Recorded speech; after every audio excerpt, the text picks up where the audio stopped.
Do you wake up already tired and drained just at the start of the day, or maybe you get that 2 to 3 p.m. slump even though you've had good quality sleep? Today I'm going to share real reasons why this happens and natural solutions that you can apply today so you start to feel more energized. So the first reason that we get this exhaustion from the minute we wake up and we keep feeling tired, even if we have had good quality sleep, could be because of blood sugar. When my clients learn to balance their blood sugar through the foods that they eat and the timings that they eat, they have abundance of energy. They have so much more energy. It's one of the first things they notice. Eventually, they also start to lose weight, which is always nice if you are overweight. But the first thing they notice is this surge of more energy. They notice their skin is brighter and they are just a lot fresher. So blood sugar balancing, what does it mean? When we eat starchy, quick, fast-acting carbohydrates, our body wants to take that energy and use it. And insulin is released to take the glucose and put it into the cells in our body that need it. And if there is too much glucose, too much sugar or carbohydrate in our diets, then we do not need it and it is stored as fat. But what also happens is the insulin has to match the sugar spike, so it goes shoo and low down. And this spike creates that low, tired feeling. And it might be why you even wake up feeling tired, because if you didn't balance your meals the day before, it's going to affect the quality of your sleep, it's going to affect your digestion. Instead of your body being able to rest and recuperate, it might be working hard digesting food that you've just eaten before bed. And so learning how to balance our meals and manage the sugar spike so that instead of this up and down, we just have a gentle up and down after the foods we eat, which is perfectly normal. There is supposed to be some spike and some dip, but we want to try and stop it from being so high and low. And the easiest way to do this is to start your day with something savory, not sweet. Even with my son, I think I shared this before, but he wants to eat granola for breakfast, and there are some nuts and seeds in there, but it's overly still too sugary to have alone. So he has a scrambled egg first, and then he gets to eat the cereal he wants, and it's just a negotiation we've made. You can make the same one with yourself, eating something savory and protein first before you have the other thing. So if you're used to having cereal and fruit, then add some sugar-free unsweetened yogurt like Greek yogurt, or lots of seeds and chia seeds. So pairing it with the protein stops the big spike, because protein is harder to digest and takes longer, so it goes like this instead of like this. So one of the first reasons is because you might be having too much sugar in your diet and not the protein paired with it. Another thing to say is if you have a snack, again, remember the rule, pair it with some protein. Eating about 4 hours apart is great because it gives your body time to digest and to work through everything, and it helps blood sugar spiking as well. Another thing to think about is so many people are starting their day with caffeine before they've even eaten anything, and it's on an empty stomach. This is going to cause a crash as well. And for some people, they can handle this, although I do question whether they can, because then they tend to need another cup of caffeinated drink later to get them through. When you stop drinking caffeine, and I noticed this in myself, you feel like crap for a week, and then you actually start to have more energy. Now, I love green tea. I love matcha. I know, so basic, but I do. I lived in Japan for a year, so I became obsessed with matcha when I lived there. And when I lived there, I was drinking way too much of it. And I had to go completely cold turkey and cut myself off, because it was getting to the point where I would drink it and have a boost of energy, and then within an hour I felt like I could fall asleep. And I used to be teaching in Japan, and I would be up in front of the kids trying to teach grammar, and I'd be yawning and just like, oh, I'm gonna fall asleep any minute, and the only way to get through it was to drink more matcha. And so I was like, right, this has to stop. And I had about a week where I felt terrible with headaches. And then after that, I started to have a lot more energy. And so now I make sure that I've eaten a good balanced meal before I have a caffeinated drink. And some days I don't have a caffeinated drink because I just don't want to get back into that cycle of relying on it to be awake. And so this is something I share that perhaps you want to look into for yourself.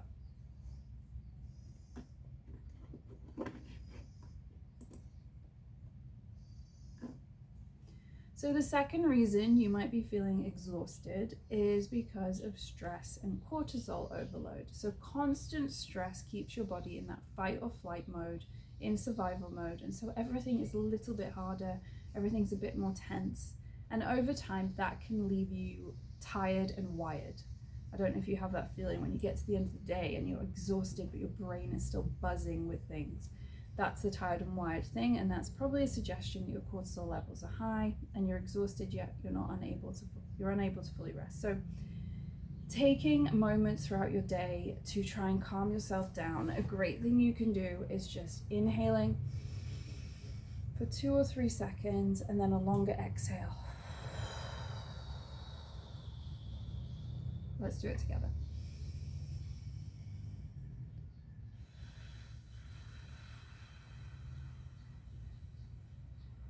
One more.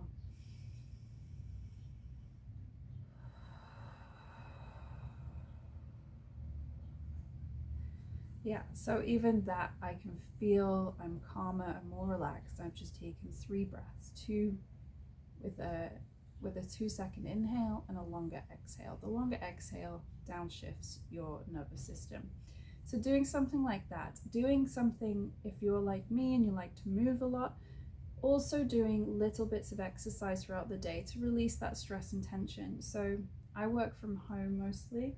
I have some weights over there. I'll just pick them up and do some like 10 presses and some squats just to get things moving and like release any stress or tension between client calls, or if I'm doing like admin work that I don't like doing, just to give me that boost, that energy boost. And so even if you work in an office, I have clients that work in banks or offices, and they go into the bathroom stall and they do 10 squats or they do a few jumping jacks. There's just things you can do, even if you're sat at your desk, just doing heel raises, just doing something to move your body and release some stress and also get that energy boost can be super helpful. Because I think we're too stagnant most of the time. We don't have active lifestyles and jobs, and so we need to have these kind of little moments where we do some movement to help boost our energy and also release some tension. The third reason, which could be the most obvious, is poor quality sleep. And like I said, this can happen because of stress, it can happen because of our eating. Trying not to eat at least 2 to 3 hours before bed is really helpful because it allows your body, like I said before, to just rest and recuperate instead of focusing on digestion. Not having any caffeine after around 2 p.m. is also really advisable.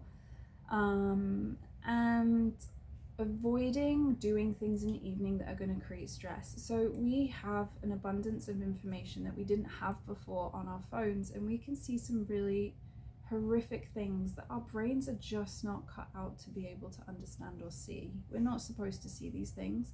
And if you're looking at these things regularly, then it's going to impact your ability to feel any kind of good emotions or be able to get to sleep at night. And especially if you're on Instagram or Facebook, you end up seeing things you don't want to see.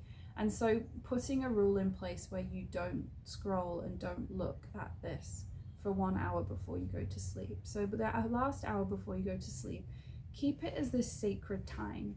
You want to, I'm not saying be ignorant to the things that are going on in the world, I'm just saying protect your little pocket of peace for 1 hour before bed, because you allowing yourself to have this information before bed is not making you a better human.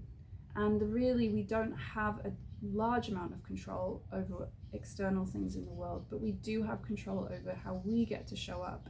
And you're going to be a better mother, father, sister, friend, co-worker if you have better quality sleep. So make that 1 hour before bed sacred time. Don't use it to do work, don't use it to scroll. Allow yourself to relax. Maybe do a meditation, a body scan. I have a meditation I can share with you if you want it.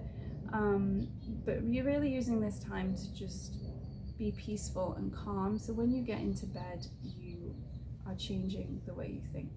Another thing to do is to remind yourself of like the good moments you've had in the day or things you're grateful for, because this can aid a better quality of sleep as well.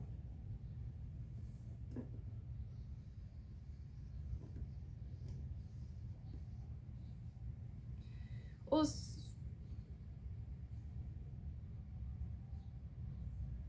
another reason that people feel tired is because they have nutrient deficiencies.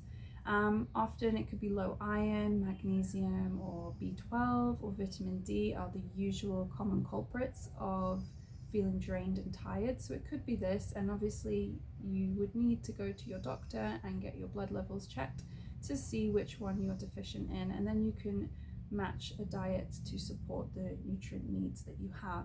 And I will just mention that if you are drinking caffeinated drinks, this includes like Coca-Cola and things, with your meals, then you are denying yourself a bunch of nutrients, because caffeine limits the amount of bioavailability in the foods you're eating. It just means that your body cannot absorb the full amount of nutrients in your meal if you're having a caffeinated drink. So if you want to have a caffeinated drink, having it a little bit after you've had your meal, like maybe half an hour after, instead of with your meal, it's best to just have water so everything can digest and absorb correctly. So it might be this as well that's making you feel drained, because you've got nutrient deficiencies. And obviously the only way you'll know this is if you take a blood test. So that's something you can look into with a medical professional.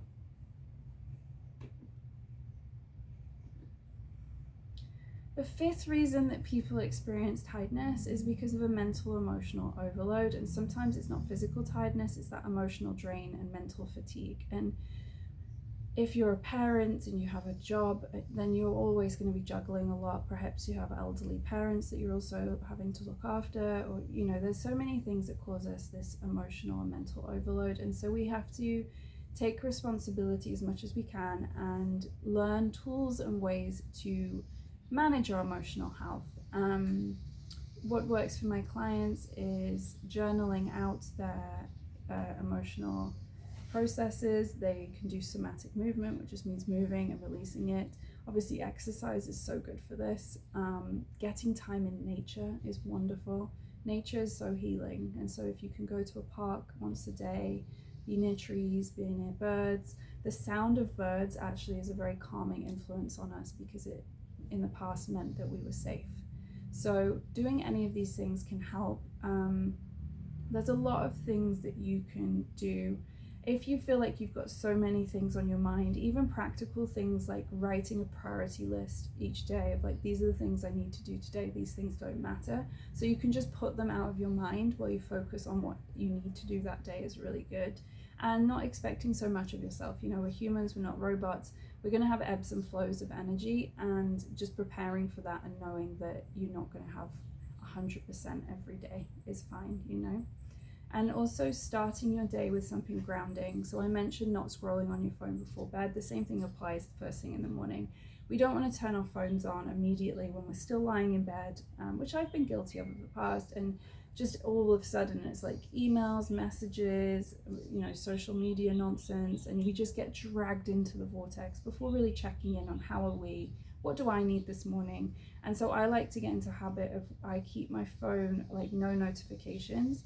I do turn my phone on because I want to follow guided breath work in the morning, but I do my guided breath work and then I leave my phone in my bedroom, and then I go to the living room with my family and I have quality time, and I move my body and stretch on my yoga mat, and I have conversations and I play with the animals, and I make sure that that first hour isn't about being sent into my phone, because there's always things we need to do for work, etc., but we don't want that to be the beginning of our day. We want to keep that first hour sacred as well. The first and the last hour of your day can be so sacred and special, and this really improves the quality of your sleep, and it will give you more energy if you do this.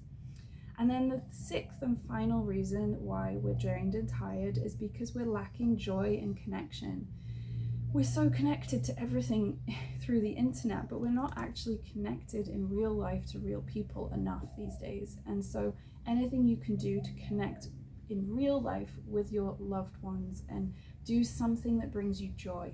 Walking my dog with my son every morning brings me so much joy. It brings him so much joy. We're getting exercise, we're hopefully getting sunshine, and we're in nature, and it's a great way that we start our day, and we do it every day unless I have 7 a.m. work. And just finding things like that. If you have a comedian that you think is hilarious, like watching 5 minutes of that, something simple that just brings you joy and love and laughter or connection, will also boost your energy and boost your mood. So I hope these things help you. I am going to keep sharing videos to help you with health and habits and wellness. I'm a trained health coach and Pilates instructor, so I also share Pilates videos. I also offer, if you'd like support with your health, you can follow the link and book a call with me, or message me through my website, and we can talk about what that looks like for you. I would love to support you. I work with people from the ages of okay, talk to you soon. Bye bye.